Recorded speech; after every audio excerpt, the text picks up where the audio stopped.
ஒவ்வொரு வருஷமும் நாம நியூ இயர் ரெசல்யூஷன் எடுப்போம் இல்லையா? ஜிம்முக்கு போகணும், சுகரை குறைக்கணும், இல்லனா மணிக்கணக்கா ஃபோன் நோன்றதை நிறுத்தணும்னு முடிவு பண்ணுவோம். ஆனா என்ன நடக்குது? கொஞ்ச நாள்ல, ஏன் சில சமயம் கொஞ்சம் மணி நேரத்திலேயே நாம மறுபடியும் அதே பழைய பழக்கங்களுக்குள்ளேயே விழுந்துடுறோம். ஏன் அப்படி? ஏன் கெட்ட பழக்கங்களை விடுறது இவ்ளோ கஷ்டமா இருக்கு? இதுக்கான பதில் நம்ம கிட்ட வில் பவர் இல்லைங்கிறதுலையோ இல்ல நாம சோம்பேறிங்கிறதுலையோ கிடையாது. உண்மையான பதில் நம்ம மண்டைக்குள்ள, நம்ம மூளையோட கெமிஸ்ட்ரியில ஒளிஞ்சிருக்கு. குறிப்பா சொல்லணும்னா டோபமீன் அப்படிங்கிற ஒரு சின்ன கெமிக்கல் தான் இது எல்லாத்துக்கும் காரணம். வாங்க, அது நம்மளை எப்படி ஆட்டி படைக்குதுன்னு கொஞ்சம் ஆழமா பார்க்கலாம். டாக்டர் அண்ணா லெம்கேவோட இந்த வார்த்தைகள் கேட்கவே ரொம்ப பவர்ஃபுல்லா இருக்குல்ல? யோசிச்சு பாருங்க, நம்ம மூளை பல லட்சம் வருஷமா பற்றாக்குறையான ஒரு உலகத்துல வாழறதுக்கு ஏத்த மாதிரி தான் உருவாகியிருக்கு. ஆனா நாம இப்ப வாழறது அபரிமிதமான ஒரு உலகத்துல. சந்தோஷம் தர விஷயங்கள் நம்மள சுத்தி எக்கச்சக்கமா கொட்டி கிடக்குது.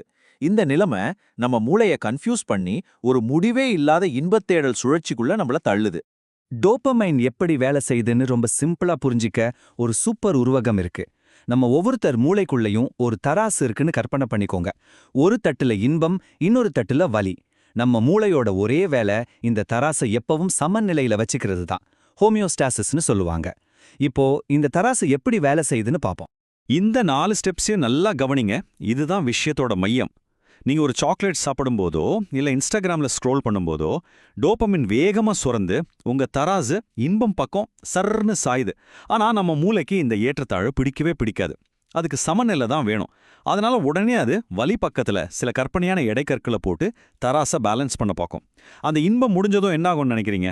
தராசு இப்போ டக்குன்னு வலி பக்கம் சாஞ்சிடும். இதுதான் அந்த சோர்வு, எரிச்சல், ஒரு மாதிரி எதுலேயுமே பிடிப்பு இல்லாத ஃபீலிங். இந்த உணர்வுலேருந்து தப்பிக்க நீங்க மறுபடியும் அந்த சாக்லேட்டையோ ஃபோனையோ தேடி போவீங்க. ஆனா முக்கியமான விஷயம் என்னன்னா, இந்த முறை சந்தோஷத்துக்காக இல்ல, சும்மா நார்மலா ஃபீல் பண்றதுக்கு மட்டுமே. இதுதான் போதையின் நச்சுவட்டம். இந்த டோபமைன் பற்றாக்குறை தொடர்ந்து நீடிச்சா அது அன்ஹெடோனியாங்கிற ஒரு மோசமான நிலைக்கு நம்மளை கொண்டு போகும். அதாவது முன்னாடி நமக்கு சந்தோஷம் கொடுத்த சின்ன சின்ன விஷயங்கள் கூட இப்போ எந்த ஒரு உணர்வையுமே தராது. ஒரு அழகான சூரிய அஸ்தமனத்தை பார்க்கறதோ, நண்பர்களோட பேசி சிரிக்கிறதோ, ஏன் ஒரு நல்ல பாட்டு கேட்கறது கூட எதுலையுமே ஒரு ஈடுபாடு இருக்காது. வாழ்க்கை அப்படியே பிளாக் அண்ட் ஒயிட்ல மாறின மாதிரி இருக்கும். பல லட்சம் வருஷமா நம்ம மூளையில இருக்கிற இந்த சிஸ்டம் இன்னைக்கு இருக்கிற டெக்னாலஜியால எப்படி சுரண்டப்படுது தெரியுமா? நாம இப்போ தெரிஞ்சோ தெரியாமலோ டிஜிட்டல் போதைகள் நிறைஞ்ச ஒரு உலகத்துல தான் வாழ்ந்துட்டு இருக்கோம். இந்த ஸ்லைட்ல இருக்கிற விஷயங்களை பாருங்க. சோஷியல் மீடியால வர்ற லைக்ஸ், டேட்டிங் ஆப்ஸ்ல வர்ற மேட்ச், இது எல்லாமே எப்படி டிசைன் செய்யப்பட்டிருக்குன்னா, எந்த விதமான முயற்சியும் இல்லாம உடனடி அங்கீகாரத்தையும் டோபமினையும் நமக்கு கொடுக்கும். இது நம்ம மூளையோட ரிவார்ட் சிஸ்டத்தையே ஹைஜாக் பண்ணி நிஜ உலக உறவுகள்ல கிடைக்கிற உண்மையான சந்தோஷத்துல இருந்து நம்மள கொஞ்சம் கொஞ்சமா பிரிச்சிடுது. இந்த ஸ்லைடை நல்லா பாருங்க. இது வெறும் கற்பனை இல்ல, இதுதான் சயின்ஸ். டாக்டர் நோரா வோல்கோவோட ஆய்வு படங்கள் ஆரோக்கியமான மூளைக்கும் போதைக்கு அடிமையான மூளைக்கும் இருக்கிற வித்தியாசத்தை அப்பட்டமா காட்டுது. அடிமையான மூளையில டோபமைன் ரிசெப்டார்ஸ் எவ்வளோ குறைவா இருக்குன்னு பாருங்க.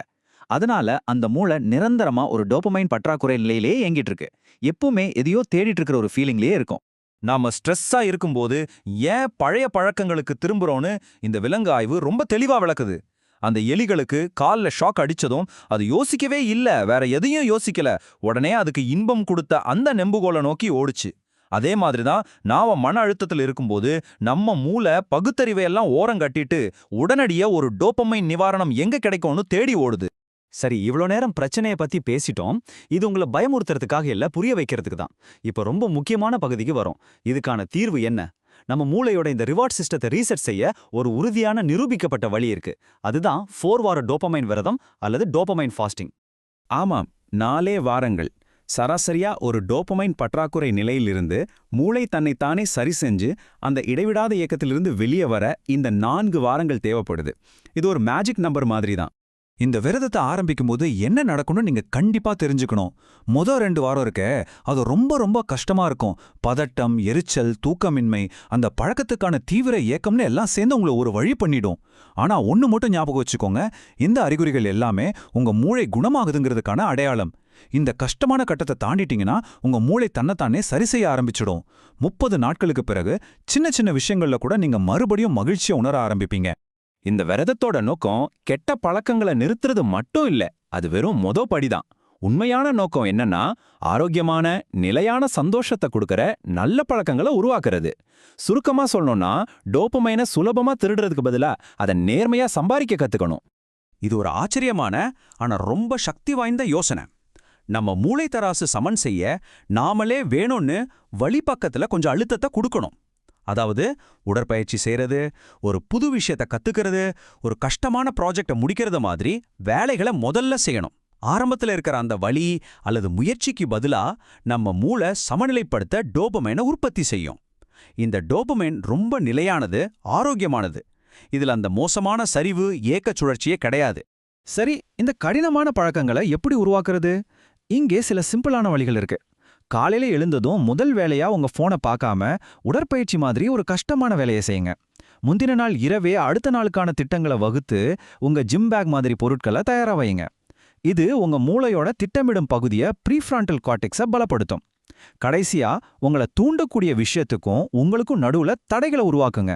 போனை வேற ரூம்ல சார்ஜ் போடுறது மாதிரி சின்ன சின்ன விஷயங்கள் கூட ஒரு பெரிய மாற்றத்தை ஏற்படுத்தும்.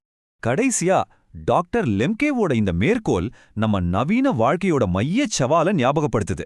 பற்றாக்குறைக்காக வடிவமைக்கப்பட்ட ஒரு மூளையோட நாம அபரிமிதமான ஒரு உலகத்துல எப்படி சமநிலையோடு வாழ்றதுங்கிறது தான் நமக்கான உண்மையான சவால்.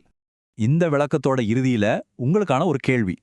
சுலபமான இன்பங்கள் நிறைஞ்ச இந்த உலகத்துல உங்க டோபமைனை சம்பாதிக்க நீங்க எந்த கடினமான விஷயங்களை தேர்ந்தெடுக்க போறீங்க? உங்க கவனத்தையும் உங்க வாழ்க்கையும் மீட்டெடுக்க நீங்க எந்த வழியை தழுவ தயாரா இருக்கீங்க? தேர்வு உங்க கையில தான் இருக்கு. உங்க சக்தி உங்க தேர்வுகள்ல தான் இருக்கு.